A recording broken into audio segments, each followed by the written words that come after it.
Hello friends, welcome back. Very good morning to all of you. इस video में 4-5 minute के video में मैं आपको ये बताऊंगा कि आरओ 2023 के लिए हम जनरल साइंस यानी कि सामान्य विज्ञान का सेक्शन है उसको हम कैसे तैयार करें कि एग्जाम में जब क्वेश्चंस आए सामान्य विज्ञान के जनरल साइंस के तो हम मैक्सिमम क्वेश्चंस को अटेम्प्ट कर पाएं। सबसे पहले आपको ये समझना पड़ेगा कि आरओ के पेपर में साइंस में बायोलॉजी पर ज्यादा फोकस किया जाता है। उसके बाद 2-3 क्वेश्चन आपके फिजिक्स के आते हैं, 2-3 क्वेश्चन आपके केमिस्ट्री के आ सकते हैं या कभी कभी आ जाते हैं। लेकिन जो बायो का सेक्शन है उसमें आपके सबसे ज्यादा क्वेश्चन आते हैं, 6-7 क्वेश्चन तक आते हैं। तो कुल मिलाकर के आपके 10-11 क्वेश्चन 12 क्वेश्चन तक जनरल साइंस के आते हैं, जो कि एक इंपॉर्टेंट सेक्शन है।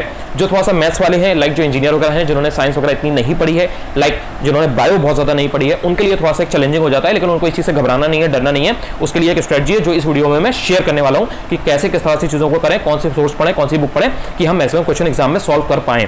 सबसे पहले आपको क्या करना है, अगर आप बिगिनर हैं तो भी, अगर आप 1-2 साल से 3 साल से पढ़ रहे हैं तो भी, क्या करना है आपको मैक्सिमम क्वेश्चन को सही करने के लिए एग्जाम में आपको सबसे पहले ये देखना है कि आरओ के प्री मेंस में पिछले 10 सालों में जब जब एग्जाम हुआ है तो किस तरीके के क्वेश्चंस आए हैं। आप देखोगे कि बायो में कुछ सर्टेन टॉपिक्स हैं, जैसे विटामिन हो गया या आपकी डिसीजेज हो गई, डेंगू हो गया, मलेरिया हो गया, ये कीवर्ड हैं।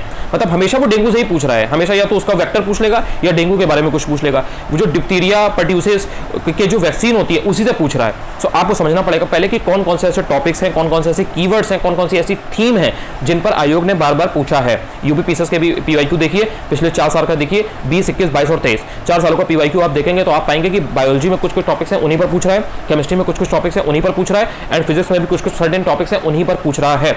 इसी क्रम में, इसी क्रोनोलॉजी में आपको चीजों को पढ़ना है। पहले बायो पढ़िए, फिर फिजिक्स और केमिस्ट्री को साथ में पढ़िए। घटना चक्र उठा लीजिए, घटना चक्र के कंपाइलेशन में उसका जो एक्सप्लेनेशन है वो भी, एंड जो एमसीक्यूज हैं वो भी, उनको अच्छे से पढ़ जाइए। स्टार्टिंग में आपको लगेगा मन नहीं करेगा, आपको लगेगा अरे ये क्या पढ़ रहे हैं, निकल नहीं। जो जो इंपॉर्टेंट टॉपिक्स हैं, जो जो इंपॉर्टेंट थीम्स हैं, उनको आपको घटना चक्र से पढ़ना है।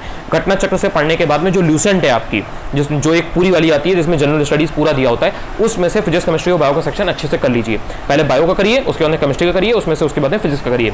फिजिक्स केमिस्ट्री में जो टॉपिक्स पूछे जाते हैं एग्जाम में उन्हीं को पढ़िए। आपको बैठ करके जैसे हम लोग इंटर में पढ़ते थे उस तरीके से आपको फिजिक्स केमिस्ट्री में डेफिनेशंस नहीं पढ़नी है, वो इतना ज्यादा नहीं पूछी जाती है। उसमें वो अप्लाइड साइंस पूछता है, अप्लाइड केमिस्ट्री पूछेगा, अप्लाइड फिजिक्स पूछेगा। सो आपको जो एक्सपेरिमेंटेशन वाली जो चीज होती है वो पढ़नी है। अगर आप डीपली एनालाइज करोगे पेपर को तो आपको ये चीज समझ में आएगी। अगर आप खुद एनालाइज नहीं करना चाहते हो तो मैंने टेलीग्राम चैनल पे ऑलरेडी इंपॉर्टेंट टॉपिक्स की जो पिक्स हैं वो डाल रखी हैं। मैंने ऑलरेडी चैनल पे वीडियो भी डाल रखा है जिसमें मैंने इंपॉर्टेंट टॉपिक्स बताए हैं। उसमें मैंने साइंस के टॉपिक्स भी बताए हैं, जिसमें बायोलॉजी भी है, फिजिक्स भी है, केमिस्ट्री भी है। तो वो टॉपिक्स आप वहां से भी देख सकते हैं। एंड उसके बाद उन टॉपिक्स को पढ़ना शुरू करिए घटना चक्र एंड ल्यूसेंट से। इसके अलावा ल्यूसेंट की एक बुक आती है जिसमें सिर्फ और सिर्फ जनरल साइंस होता है, फिजिक्स, केमिस्ट्री एंड बायोलॉजी। उसमें एमसीक्यूज वगैरह भी दिए होते हैं। सबसे पहले वो एमसीक्यूज लगा लीजिएगा। हर सब्जेक्ट के पीछे, लाइक फिजिक्स है, केमिस्ट्री है, बायोलॉजी है, हर सब्जेक्ट के पीछे आपको 700-800 एमसीक्यू मिलेंगे। उनको सबसे पहले तैयार कर लीजिए। चांसेस आर वेरी हाई कि आपको जो 2-3 क्वेश्चन फिजिक्स के हैं वो उन्हीं 700-800 एमसीक्यूज में मिल जाएंगे, और केमिस्ट्री के भी। बायोलॉजी के भी आपके लाइक अगर 7-8 क्वेश्चन आ रहे हैं तो 4-5 क्वेश्चन तो उन्हीं एमसीक्यूज से मिल जाएंगे।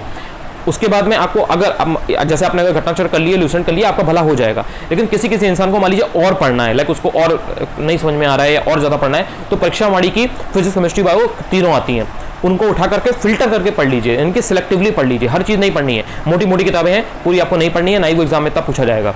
वो एग्जाम इसलिए नहीं बनी है कि सिर्फ आरओ को एग्जाम निकाला है, वो ओवरऑल बनी है, लाइक यूपीएससी, यूपीपीसीएस, आरओ हर तरीके एग्जाम के लिए बनी है, हर बच्चा पढ़ सके। तो उसमें सब कुछ लिखा है। तो आपको फिल्टर करना पड़ेगा कि भाई मेरे आरओ के एग्जाम में कौन से टॉपिक्स पूछे जाते हैं। इस तरह से अगर आप पढ़ेंगे तो आप कम समय में ज्यादा क्वेश्चन सही कर पाएंगे, कम समय में ज्यादा सिलेबस कवर कर पाएंगे। एंड जब आप एग्जाम में बैठेंगे तो आपको सदमा नहीं लगेगा। अगर 12-13 क्वेश्चन आ रहे हैं या 10-11 क्वेश्चन आ रहे हैं तो आप 90-95% क्वेश्चन जो है उनको सही करने की कंडीशन में रहेंगे। और अगर आप ये सोचेंगे कि हम कोई एक बुक उठा लें, कोई एक सोर्स उठा लें, उसमें पहले पेज से लेकर के 700 पेज तक का जो पूरा कंटेंट दिया है उसको हम रोज पढ़ें, आप नहीं कर पाएंगे, क्योंकि आपको और सब्जेक्ट भी पढ़ने हैं। आई होप कि आपको इस वीडियो से कुछ सीखने को मिला होगा, कुछ जानने को मिला होगा। अगर आप चैनल पर नए हो तो चैनल को सब्सक्राइब भी कर सकते हैं, लाइक भी कर सकते हैं, शेयर भी कर सकते हैं। अगर आपको लगे कि ये वीडियो ऐसा है जो आप किसी दोस्त को हेल्प कर सकता है, अगर आप चाहें तो टेलीग्राम चैनल पर ज्वाइन कर सकते हैं। वहाँ पे ऑलरेडी 2,500 लोग ज्वाइन कर चुके हैं 2-3 दिन में। इसके अलावा अगर आपकी कोई और दिक्कत है, कोई ऐसी चीज़ है जो आप पर्सनली मुझसे शेयर नहीं कर सकते या कमेंट्स में आप नहीं लिख सकते, तो आप without any hesitation you can mail me at anuj.chaturvedi vlogs@gmail.com। लगातार पढ़ते रहिए, पढ़ना किसी भी चीज़ से ज़्यादा इंपॉर्टेंट है। Bye bye, take care, signing of.